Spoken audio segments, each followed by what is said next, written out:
అందరికీ నమస్కారం. వెన్నెల్లో చందమామ కథలకు స్వాగతం. ఈరోజు కథ గోపిని కరుణాకరన్ గారు రచించిన మా తిరుపతి కొండ కథలు నుంచి ముత్యాల ముగ్గు. ముత్యాల ముగ్గు సినిమా అంటే నాకు చాలా ఇష్టం. అప్పుడు నాకు 5-6 ఏళ్ళు ఉంటాయనుకుంటాను. ముత్యాల ముగ్గు సినిమా రిలీజ్ అయ్యి సూపర్ హిట్ అయ్యింది. మినీ ప్రతాప్ కొఠాయిలో ఆడిన మొదటి సినిమా ముత్యాల ముగ్గే. ఒకటి కాదు, 100 కాదు, ఏకంగా సంవత్సరం పాటు ఆడింది. తిరుపతిలో మొట్టమొదటి ఏసీ కొఠాయి కూడా మినీ ప్రతాపే. మా ఇడ్లీ అవ్వతో వెళ్ళి చూశాను. 5-6 ఏళ్ల వయసులో చూసినా నాకు సినిమా మొత్తం అర్థమైపోయింది. ఆ సినిమాలో శ్రీధర్, సంగీతలు భార్యాభర్తలు. వాళ్ళకు ఒక కూతురు, ఒక కొడుకు ఉంటారు. వీళ్ళతో పాటు ఒక కోతి కూడా ఉంటుంది. కోతి అంటే కోతి కాదు, కోతి రూపంలో ఉన్న ఆంజనేయ స్వామి. సంగీత మీద అనుమానంతో ఆమెను పుట్టింటికి పంపించేస్తాడు శ్రీధర్.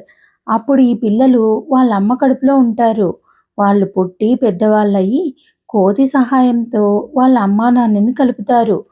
కోతి రూపంలో ఉన్న ఆంజనేయ స్వామి ఆ పిల్లలకి తోడుగా ఉండి రాముణ్ణి సీతను కలిపినట్టు శ్రీధర్ని సంగీతను కలుపుతాడు. ఆ సినిమా చూస్తున్నంతసేపు ఒకటే ఏడుపు. అలాంటి కోతి అదే ఆంజనేయ స్వామి నాకు ఉంటే బాగుండు కదా అని. మా అమ్మని నాన్నని కూడా కలిపితే ఎంత బాగుండు అని అనుకునేవాడిని.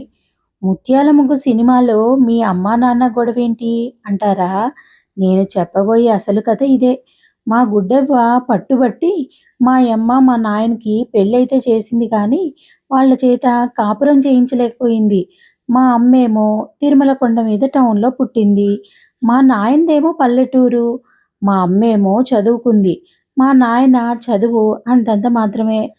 మా అమ్మకేమో మా నాయన ప్యాంటు షర్టు వేసుకొని టిప్ టాప్గా ఉండాలని ఉండేది.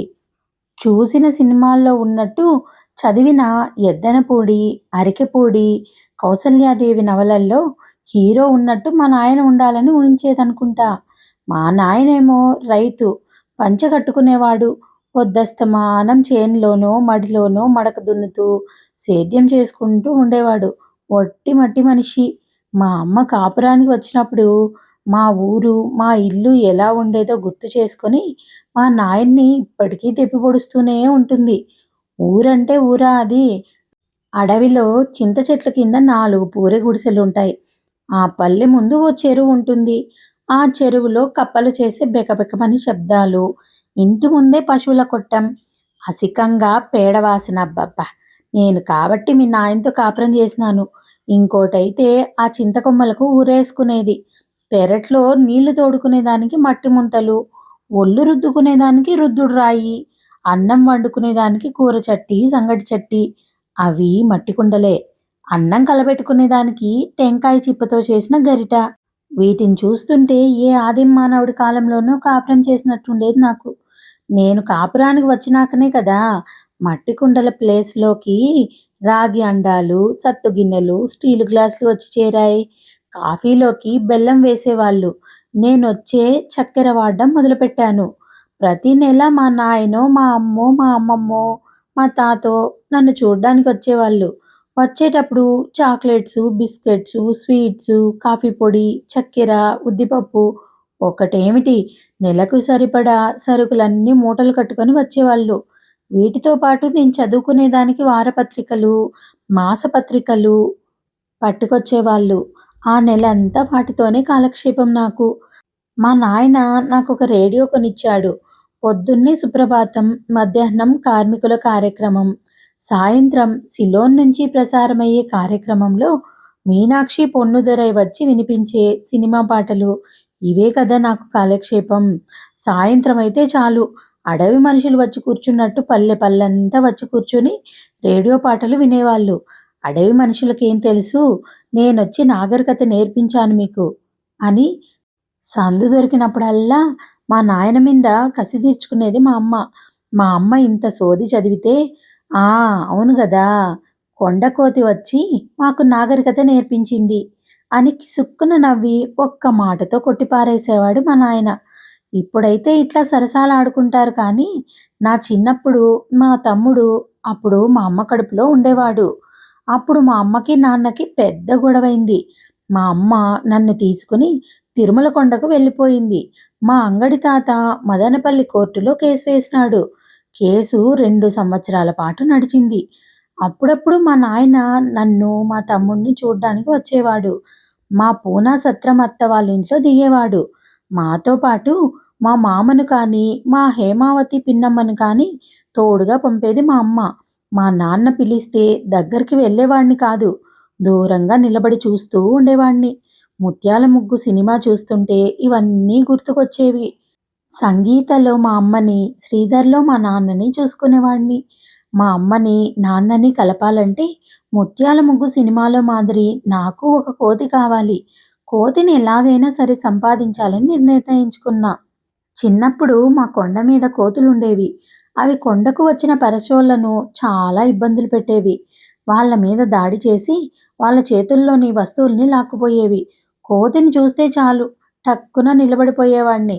2 చేతులు నమస్కరించి ఆంజనేయ స్వామి, ఆంజనేయ స్వామి, ముత్యాల ముగ్గు సినిమాలో శ్రీధర్‌ని, సంగీతను కలిపినట్టు మాయమ్మను, మా నాయన్ని కూడా కలుపు స్వామి అని దండం పెట్టుకునేవాణ్ణి. ఒకరోజు ఏం జరిగిందంటే, పిఠాపురం సత్రం ముందు ఇసుకలో పిల్లకాయలతో పాటు నేను ఆడుకుంటున్నాను. కొన్ని కోతులు పీపీ షెడ్ మీద నుంచి నారద మందిరం మీదకు దాటుకొని బాత్రూమ్స్‌కి అమర్చిన సిమెంట్ పైపులు పట్టుకొని ఒక్కొక్కటిగా సర్రున కిందకి జారి రోడ్డు దాటుకొని పిఠాపురం సత్రం పిట్టగోడ ఎక్కుతూ కోతులు నా కంటబడ్డాయి.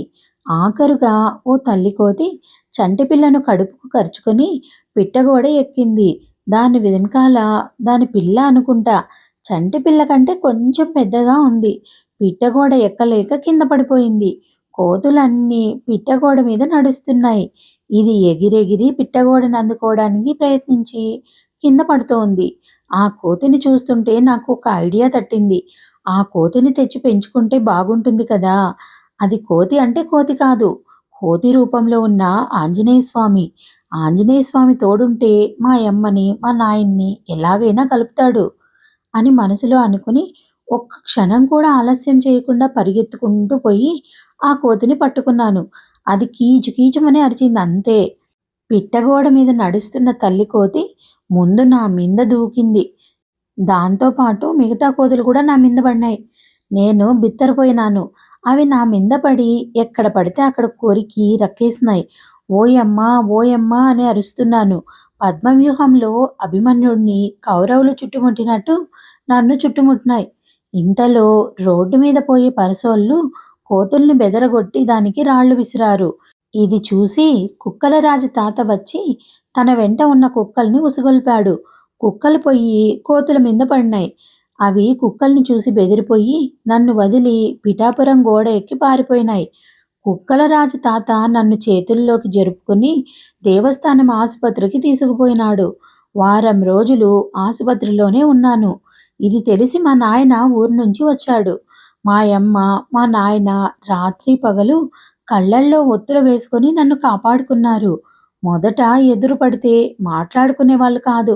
తర్వాత పాలు కావాలని, బ్రెడ్ కావాలని మంచానికో, గోడకో అమ్మ చెప్తే మా నాయన పొయ్యి తెచ్చేవాడు.